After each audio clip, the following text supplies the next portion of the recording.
Obviously, there were missed opportunities to see with clarity the mental instability, the mental insanity of this individual that had decided that because of her personal pain, however that was manifesting itself, that she was going to lash out at others and kill people. What I have not seen, a lot of individuals tried to speculate that there was some sort of backstory going on between her and the Covenant School itself. I haven't seen any of that.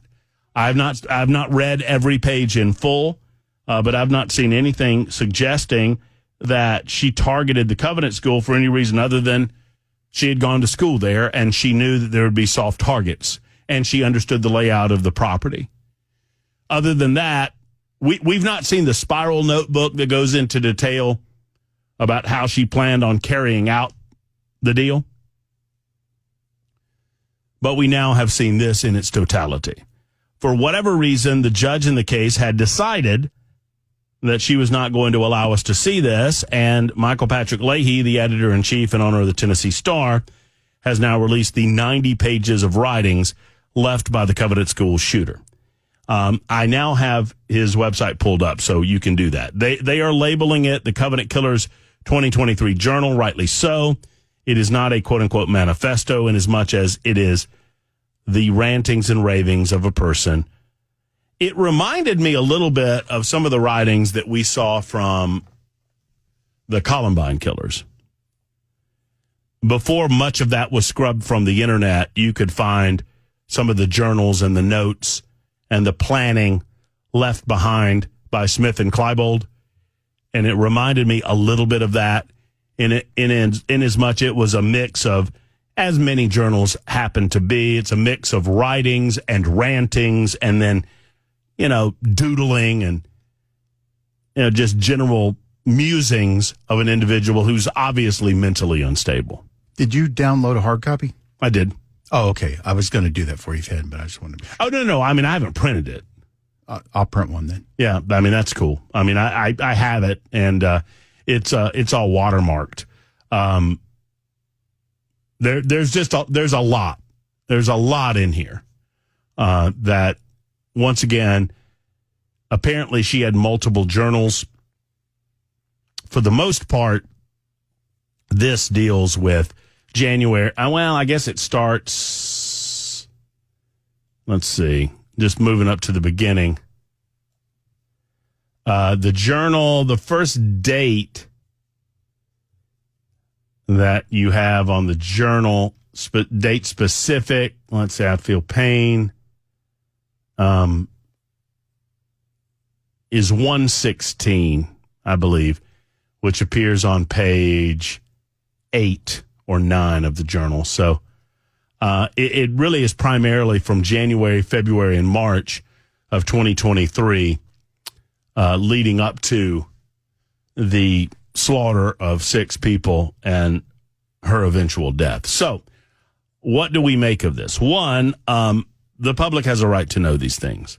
I don't know how much we learn from it, except that we learn that there were obvious clues. Now, many of us will play hindsight quarterback on that, and I don't think there's anything wrong with doing that, but recognize that vision in hindsight is oftentimes far more clear than vision is at the time that you're examining something. That isn't to say that the medical professionals, the mental health professionals that were examining this woman, I hesitate. I don't bring up her name. I mention it from time to time by happenstance, but for the most part, I try not to mention the name of individuals that would perpetrate these types of crimes because I don't want to give them any sort of publicity that they might have desired in life.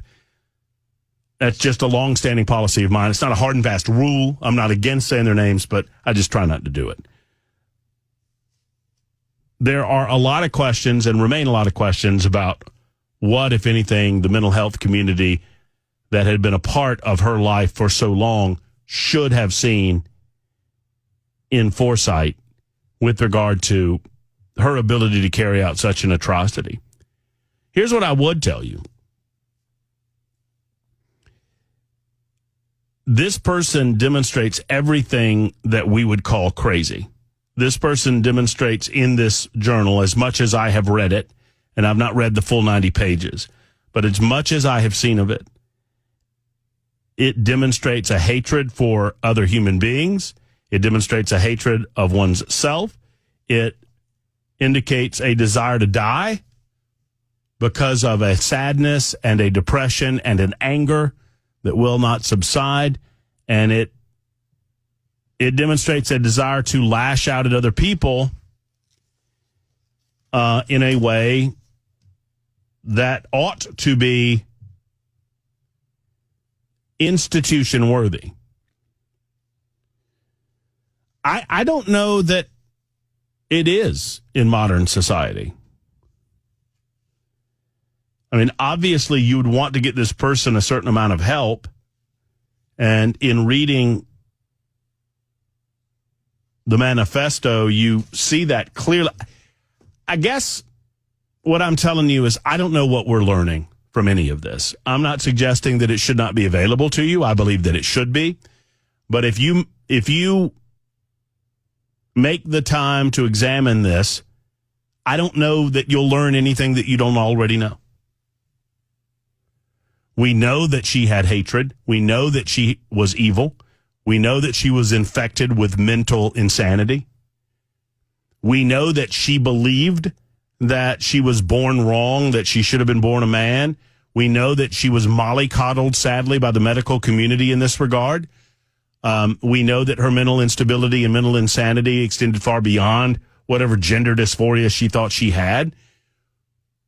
We know that the mainstream media wants to tamp down any discussion about this because they don't want to suggest that individuals who consider themselves, quote unquote, transgender could be mentally unstable when obviously they can.